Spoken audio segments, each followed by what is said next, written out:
This will be the only video that you'll ever need to watch on average order value. I'm going to be breaking average order value down to a level of depth that none of your peers likely have. So this will give you a competitive edge. Not only that, you'll have actionable next steps that actually work to drive increased average order value, rather than just the usual tips of add a free shipping threshold or add bundles and then hope that it increases, and it doesn't. I'm sure everyone's gone and done those things and then say no material uplift and wondered, what did I get wrong?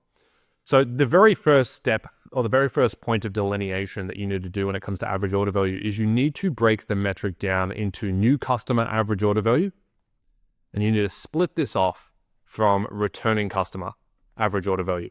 Now, you can find these metrics directly in a Shopify report. You just go to a report that showcases average order value, and then you can just filter to new customers versus returning, and you can see these figures. You can also see them daily over time, monthly, etc. You can also get these figures by doing direct exports out of Shopify and manipulating the data yourself. Either one works. Why do you want to make this delineation? The reason why you want to delineate is because returning customer average order value is generally very different from new customer average order value if you have a larger size product portfolio. And the reason for that is that if someone's already bought with you and they're coming back and they're buying again, they have higher consumer confidence in you as a brand. They've experienced your brand, they've experienced the delivery times, the packaging, the product quality, they like it. So when they come back, they're more willing to spend more. And generally they do. In 95% of brands that I work with, 95% of brands that I audit, I look at this on every single brand, and I pretty much always see this to be the case. When this is not the case, it's because there is a serious quality issue with the products, and that's a red flag during the audit process. And we have actually declined our clients before because of that, just by identifying this. And number two, it can be because you only have one product or two products. And so customers coming back and repeat buying, they either have to buy the same product and they can't buy multiple, or they're going to buy a tiny accessory, which has a lower average order value. And so this is the first delineation that you want to make. Let's say in this example, you have a $100 over here, and then you have a $120. Cool. Now, from here, this is now going to give you better visibility into how you should be setting thresholds and looking to increase your average order value. Originally, you might have been looking at a blended metric of 110, and you might have gone, well, we need to set a free shipping threshold at 120 to try to get our average order value up. But that would have been the wrong approach, as all of the returning customers are already spending 120. And so it's not going to move them upwards in any way. And then the new customers, this is too much of a jump. They're not going to jump $20. And it might not make sense within your product portfolio for them to jump $20. And therefore, it's ineffective. And so that's why looking at the blended average order value number up here is going to mislead you in terms of the action items that you are going to take and implement to try to move this number. Now, you go and implement, let's say you do this delineation and you go and implement a $110 free shipping threshold, because that's $10 above this, makes sense. We can probably move some people upwards, and that doesn't work. Why? Well, because this analysis goes even a step deeper. And so the step deeper than this is that when you're looking at this average figure, what you're actually looking at is you're looking at a mean, which is an average calculation. It's taking every single order and it's looking at the average using a mean calculation of what that number is. But the reality of orders is that if we put average order value on the y-axis, and then we put number of orders on the x-axis, and so as you go up here, we're increasing the order count. And let's actually flip these around really quickly, because generally SaaS softwares will show it in this direction, which will be more intuitive, is yes, there'll be a concentration around this $100 mark on this graph, but it's likely to be the case that there's some kind of distribution occurring. And so the graph might look something like this, and then it might dip, and then you might have another peak that occurs, and then it dips off entirely. And so this is let's say right here is the $100 mean. And so if you're trying to set a free shipping threshold, for example, at the $110 mark, which might be right here,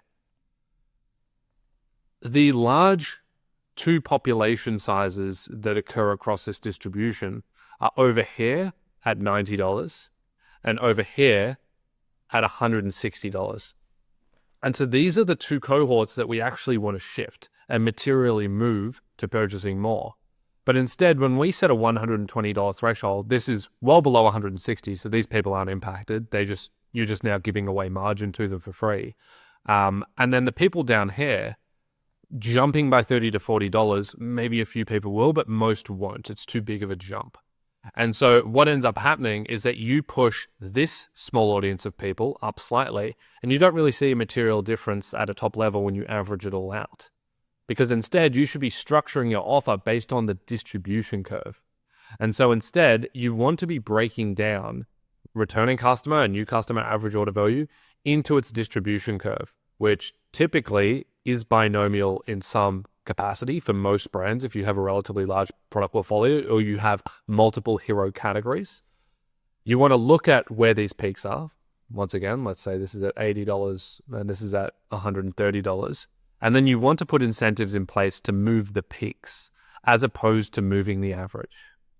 There's a good saying that no average is, it's something along the lines of no single measure of average is helpful in identifying central tendencies. You need to use multiple.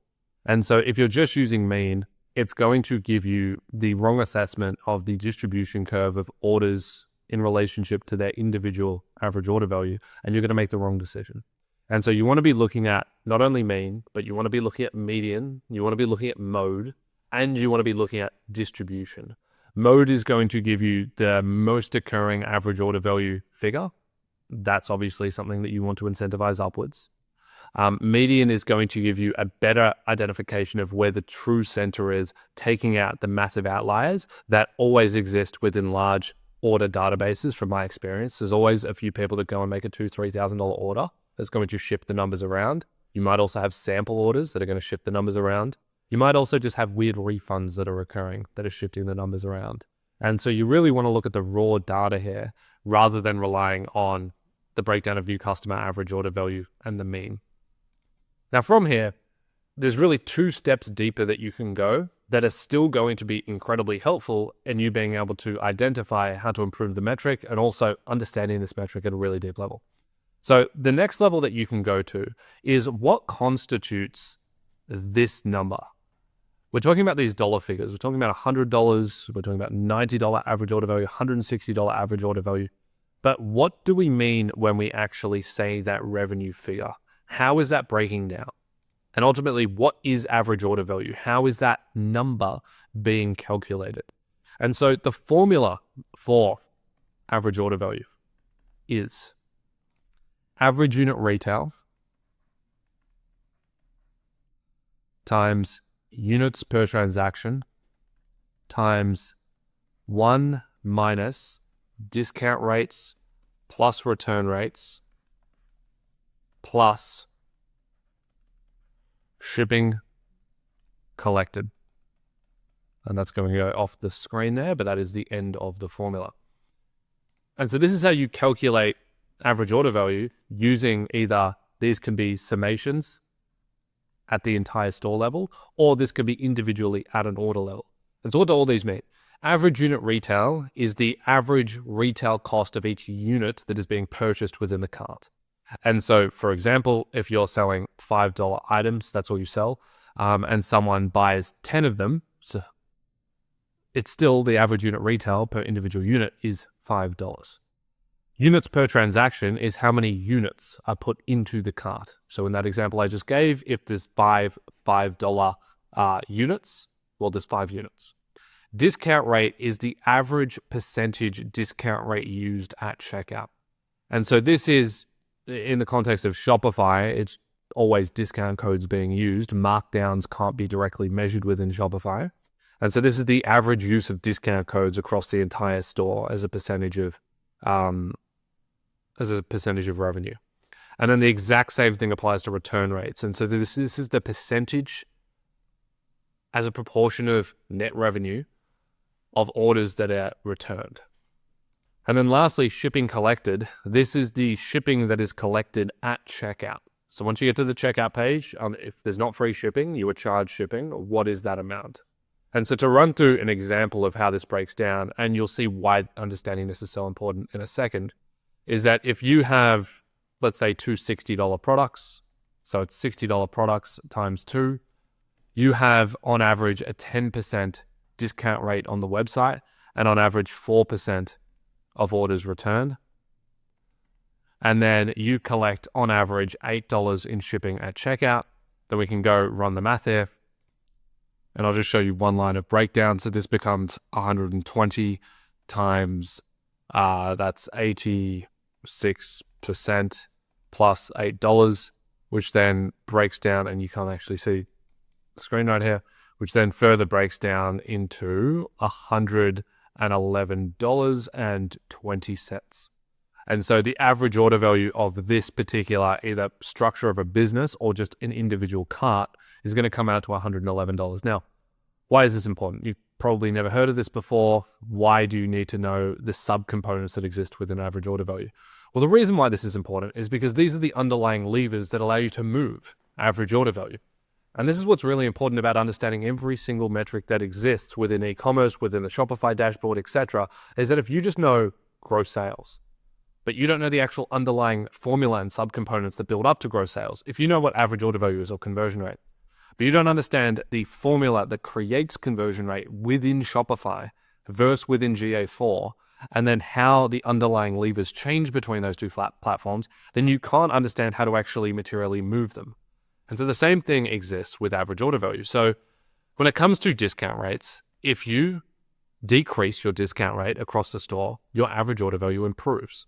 If you decrease your return rates, operationally you improve as a business, your average order value improves. If you increase the amount of shipping that you're collecting at checkout, or you move your free shipping threshold so more shipping is collected at checkout as a proportion of total orders, your average order value increases. Now, in terms of how much of an impact these things are going to make, I want to highlight that for most brands, and this isn't the case for all brands, I see brands a lot that I audit and I actually identify that these two are enormous levers for them, but for majority of e-commerce brands, discount rates and return rates are not going to be two huge needle movers.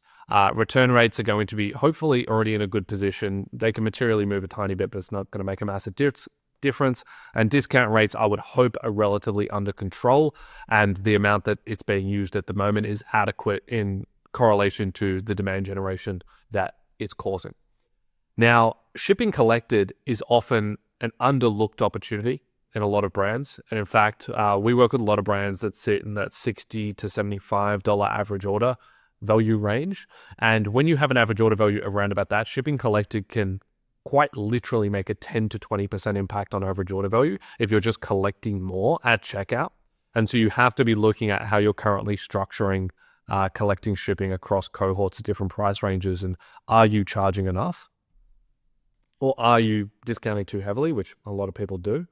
But then your two main levers really come down to units per transaction and average unit retail. And if I'm to stress one more than the other, it's units per transaction. And the reason why I'm stressing this particular lever is because average unit retail, the only way to change this is to either change the product portfolio that you are selling. So you need to sell different products that have higher prices. You need to increase your prices, which is easier said than done, and you might already be priced well. Or you need to launch new products that increase the average price of your product portfolio, which is therefore going to increase your average unit retail. And so all of those recommendations are either inapplicable to 80% of businesses because they're already priced correctly, and they're already selling a product portfolio that makes sense, or it's just going to take too long to make more products. So I can give that recommendation, but it's more of a 2 to 3, 6, 12-month time horizon. So if you're looking to increase average order value in the short term, you want to be looking at units per transaction. And you can go and then tie this back into what I said above, which is this is where you start to get really advanced, and this is what almost I don't think anyone's doing. But this is where you can go and take the cohort breakdown above, and you can, and sorry, not cohort breakdown, I mean the Actually, I guess it is a cohort breakdown. You can go and redo this, but rather than on the y-axis having orders, instead you'll need a double y-axis here, which you can enable in any Google Sheet or Excel, where you have units per transaction being plotted, as well as average unit retail. And so you could also do this in table format. And what the table would look like is you have a y-axis, which has average order value increments. And so you have 0 to 10, you have 10 to 20, you have 20 to 30, and the list goes on. And then you have how many orders exist within each of these. So maybe there's only 6 orders here, then there's 100 here, then there's 400 here, and then there's 600 here. And then we have average units per transaction of this cohort of orders and average unit retail of each of these cohorts. And obviously you can also do this in graphical format as well. What that's going to end up telling you, and we'll go to table format in this instance, is I think this is going to be the easiest way to explain this concept, is that we might have, this is probably what this is going to look like, which is you're going to have something like this. Once we go into here, we start to approach maybe 2. And then let's ignore this one and let's jump straight to like the 60 to 70 range. Let's go, we have 800 in here. And then we have 165. And so this starts to give us a really informative breakdown as to how many units are being purchased at each tranche of average order value. And then what is the average unit retail that exists within that trench, so that we can have a more comprehensive understanding of how we can actually move cohorts up. And so when you go back to this secondary advanced, you can call it, because this is the first level we went, this is the second level that we went to. When you look at this analysis, the conclusions that you draw from this are still going to be wrong, and they're not going to work in most instances. And the reason why they're not going to work is if we take this example here and we go, well, the conclusion and the next steps in this instance is that we need to, number one, set some kind of offer or threshold at the $90 mark, and then we need to set another one at the $140 mark. And so for both of these instances, this should hopefully push this peak up, this should hopefully shift this peak to the right, and therefore we're going to increase average order value. But that takes into no consideration what these people are actually buying. Are these people just buying a t-shirt, one single t-shirt? And so how are you going to move them $10? Like a $10 offering isn't going to, like, what are they going to buy? Do you have $10 products on the website? If you don't, how are they going to get to 90? Do they have to go and buy another t-shirt and spend $160? Because that's a completely different thing. If you're putting some kind of small offer in here, like, hey, get a free sample, or maybe you get free shipping, which saves $5 or something like that, that's not going to push someone to spending $160. So what is the product portfolio? What is the average unit retail and units per transaction of the average consumer here? What's the makeup of their order? And how is that going to shift them upwards? And then the same thing applies here. If like these people could either be a bunch of just single unit $130 jumpers, or this could be a bunch of people buying a t-shirt and a jumper. And so the average units per transaction here is 2, and the average unit retail might be closer to $65. And so the way that you incentivize those two different types of consumers, those two different types of carts, is very, very different. And so the approach and the offering and the way that you're going to structure and even decide where to place this dollar figure is going to change substantially as well. And so you need to not just understand the distribution curve of the cohort in conjunction with average order value, but you need to understand more granularly what is the units per transaction and average unit retail. And then our biggest lever always is units per transaction. So how can we incentivize this up when it's already high? And so, for example, in this instance, 2 units, these people are much more willing to go and buy 3 units than these people down here only buying 1. Or these people up here only buying 1. It's going to be harder to move someone from 1 to 2 than it is from 2 to 3. It's less of a percentage jump, and psychologically, it's always easier to move those cohorts up. For example, it's typically a much better exercise when you do a decile analysis breakdown of customer segmentation, that you should just spend all your efforts increasing your top 10% of customers who buy 6 units and get them to 9 units than it is looking at the bottom 20% of your customers who spend on 1 unit and trying to take them to 2 units. It'll be much easier to achieve this than this. And you'll end up making a lot more contribution dollars out of this kind of effort. But it isn't logical when you look at it, because if you look at units per transaction or you look at average metrics, you'll go, well, the average consumer might only buy like 1.7 units. So why are we going and putting incentive structures in place for people to buy 9? Who's going to buy 9? Well, there's a bunch of people that go and buy 6, and they make up about 40 to 60% of your profit. And so the effort should actually be put here. The same thing and the same concept really applies to average order value as you start to break down into its increments. So this is really everything that you need to know about average order value. And hopefully now you understand the title and the initial opening to this video, which is that you don't understand average order value. If you've just been looking at the average order value metric, you really don't understand it. If you've been going to new customer, average order value, returning customer, and delineating like that, you're getting there, distribution even better. But then once you can get all the way down to understanding the levers that exist within average order value, breaking down the different increments of average order value and what your units per transaction and average unit retail look like at those levels, that's when you can have really insightful next steps that you can test within the business that are legitimately going to shift cohorts in the right direction. Now you might be wondering, well, how do I actually do the physical application of this? There's been a lot of drawing, but where are the actual breakdowns? Where are the actual tables which showcase different increments of average order value and units per transaction? How do we get these numbers? How do we calculate them? It all requires building special tooling to be able to do all of this. And so we have internal tooling that automatically spits out exactly what I've shown on the bottom right and the bottom left that gives us all this information so we can make quick decisions. There are a few SaaS applications that get you to about here, so they get you about halfway. But if you want to get to this deeper level and understanding and then application and reap the results, you always have to build custom tooling.